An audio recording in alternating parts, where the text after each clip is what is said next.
So I'm hoping that you can see my slides. Yes, we can. Yeah, great. Thank you. So Excellent. before Jane Good, good, starts good. speaking, I'll just introduce, this is Jane Fitzgerald from UCLan. And Jane's going to talk to us about using Microsoft Teams to engage and innovate. I am. Hello, everybody. So I'm a senior lecturer in health informatics and evidence-based practice, and I teach almost exclusively through Teams these days. I'm also a DigiLearn champion and a Microsoft Innovative Educator expert, a Microsoft certified educator, and a lot of my role is actually about helping people at UCLan to embed more digital technologies in their materials to help engage students. So that's really a lot of my role these days. So if we go, why aren't you moving on? There we go. So if we go back 3 years ago, and I can't believe that it was only 3 years ago because it feels like an awful lot longer. So back to March 2020, and all of a sudden it was like 3 weeks notice, or 2 weeks notice, really, boom, oh, this is what we're all going to have to do. So we had a group of students who had had some teaching in the classroom. They were already perhaps in established groups.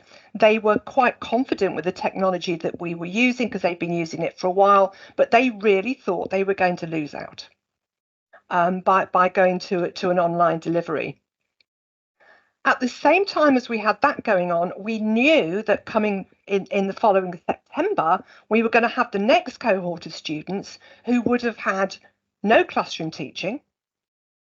They perhaps never met if it was the first module, and one of the modules I teach through Teams is the first module that they do as a group. So they perhaps never met each other. So there was minimal peer support. They were terrified of the technology because we think that millennials or anybody really is really good with technology these days, and they're really not. And they had absolutely no idea of what to expect. You know, they'd heard lots of negatives in the press. Then, of course, or now, of course, we're in a situation where the vast majority of students are being taught back in the classroom, but I actually carried on teaching through Teams because it was really very successful. So what I wanted to do was to create with my students the idea that they were still working together round a table as if they were in a classroom. So they might be in separate places, or they were indeed all in separate places, but there was going to be a table that they would nevertheless be working on and around with each other. And Teams was what made that entirely possible. So the first thing I do, it is still the first thing that I always do, is to set up private groups, private channels for these students, and I allocate the students to one of these channels. You'll see here that the padlock shows that those are private channels, so only those students and the instructors can actually access them. So it's a really safe place for them to be working. It's easy enough to do. You just click on the three little dots, set up a channel, and then it's really very intuitive to do.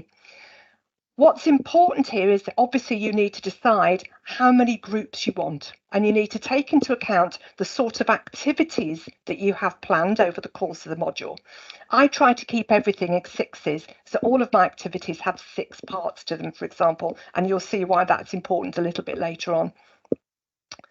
So I do stick to those 6 channels usually, but if you have larger groups, then you can have more channels, but then you have to plan more activities or plan the activities perhaps in a different way.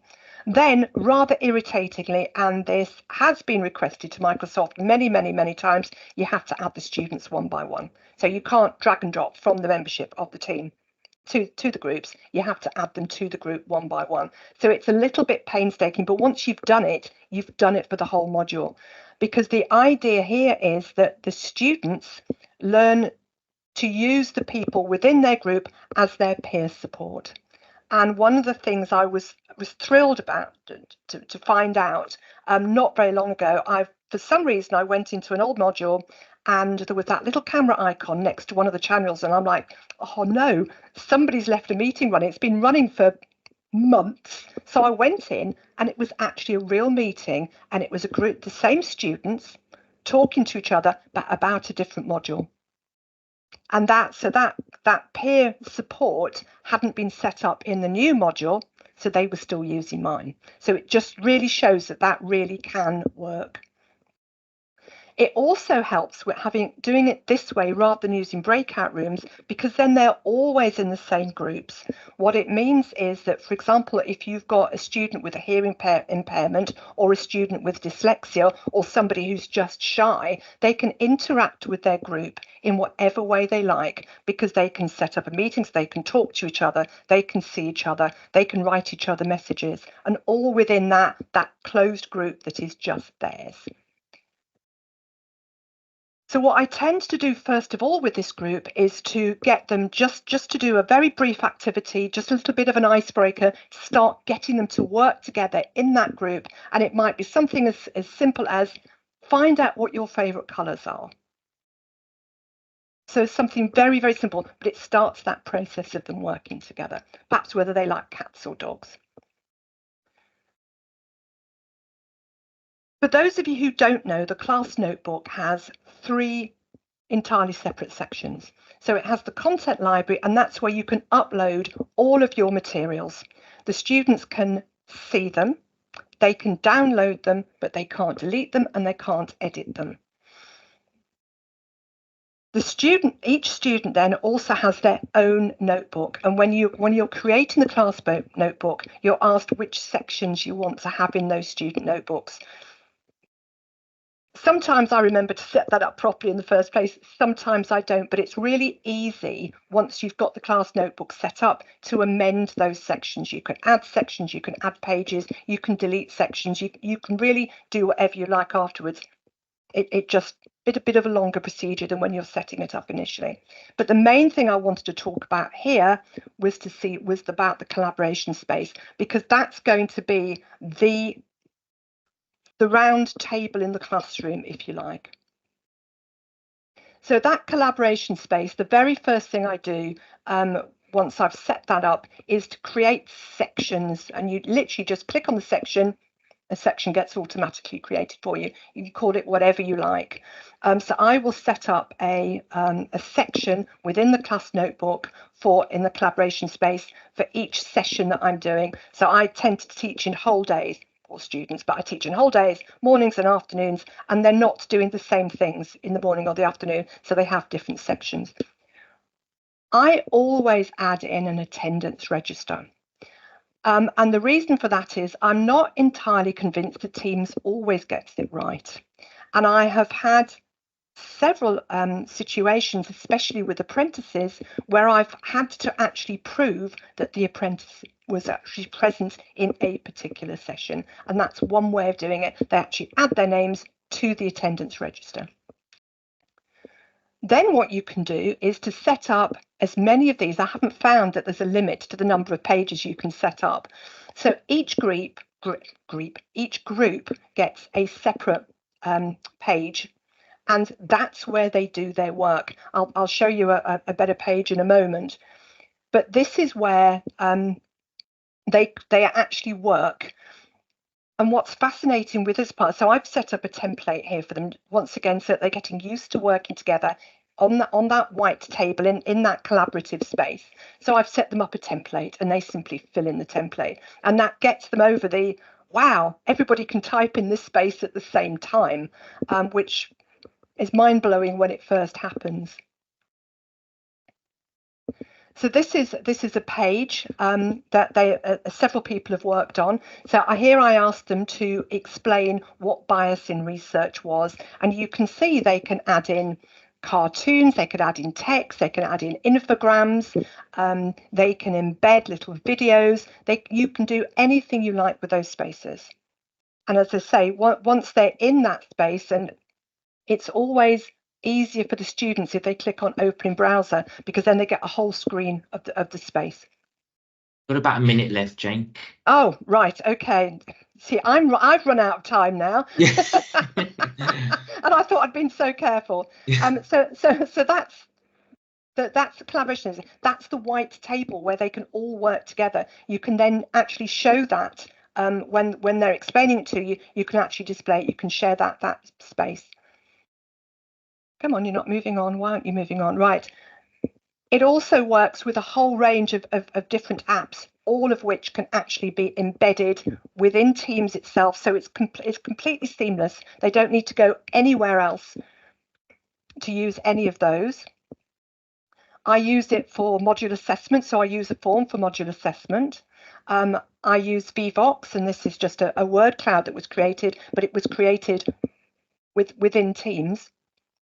And for those of you who are worried about not knowing who is actually interacting, there are two different ways. One is to use Insights, which says that the overall amount of time that they spent interacting within Teams, but there is also the ability to go and check the author. So if you've got a particular piece of work and you need to find out who did what within that particular piece of work, you have the ability to do that also. So in summary, it does everything. It does that cafe culture, which I was looking for. The work can be downloaded as a PDF afterwards. And this is just some of the feedback I've had. So don't take my word for it. It really has worked. And I say it's worked so well that the university have allowed me to continue just teaching on Teams. And I'm very happy to bang on about Teams ever. So if anybody wants to email me or message me in Teams, please do feel free to do so. Okay. Thank you so that much, was a Jane. whirlwind. That was a great talk. Well done for getting it in that time as well. That was really great. We've had a lot of questions come in, and we do have, I think we've got three minutes to cover questions. So maybe we've got time for one or two. There was one question that came in. You kind of answered it. Did you find that when students wanted to communicate out of class, they did it on WhatsApp? Or did they use it on Teams? I know you said you saw one example, but did you find that expanded or grew at all? It's something that they've continued to use Teams. We've made it an expectation that all their communications will be through Teams. Now we know that they have private WhatsApp groups. We know that they do, but we do not engage with those groups at all. Everything should be done through Teams. And because they've got those private groups within Teams, you know, they know that that's safe. I think that's important, and what I like is, you know, you're not mandating that. You're giving students the choice as to the platform that they want to use, and I think that's really important. Absolutely, because you know, students like to interact with all this technology in different ways. That was one of the things I would say. Although Teams works with all different types of digital platforms, students don't like being messed around too much. They don't like to have lots and lots of different types of technology being thrown at them all the time. They like to feel safe with what they're using. Great, thank you. And we've got time for one more question. I think we've got a minute left. And someone else has asked, can these spaces be used during lessons like a whiteboard? Oh, absolutely, and I have done. No, that's what I do. So I teach on Teams, and I talk for 5 minutes, and I get the students to do 20 minutes work. I'm a very lazy teacher, and that's what they do. They're all sitting in their different living rooms or bedrooms or whatever, but they're working around that one central space in the collaboration space. And I say you can create as many of those spaces as you like. That's not lazy. That's good teaching. That's, you know, I think it's good teaching. That's working with students. So that's really good. We have had a lot of questions in the Q&A and in the chat as well. So if you could have a look at those, that would be really great. I will carry on answering them. Thank you so much. Okay. Another great talk. Thank you. Thank you.